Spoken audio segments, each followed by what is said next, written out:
डायबिटीसच्या रुग्णांना दिलासा देणारी, कारण लाखो लोकांचं टेन्शन वाढवणाऱ्या डायबिटीसवर अखेर लस शोधण्यात आली आहे। ही लस नेमकी कुणी शोधली आहे, ही लस कशी घ्यावी लागणार आहे, त्याबरोबरच ही लस डायबिटीसच्या रुग्णांसाठी वरदान ठरणार आहे, त्यावरचा हा विशेष रिपोर्ट। डायबिटीसच्या रुग्णांसाठी रामबाण इलाज, डायबिटीसच्या गोळ्यांपासून मुक्ती, आता डायबिटीसची लस। देशात दर 10 पैकी 1 व्यक्ती डायबिटीसग्रस्त बनलाय।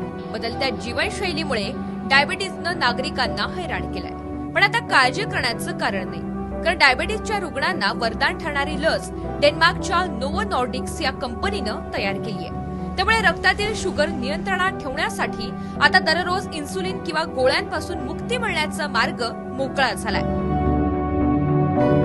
नोव्हो नॉर्डिक्स कडून इन्सुलिन आयकोडेक या नावाच्या लसीचा शोध लावण्यात आलाय।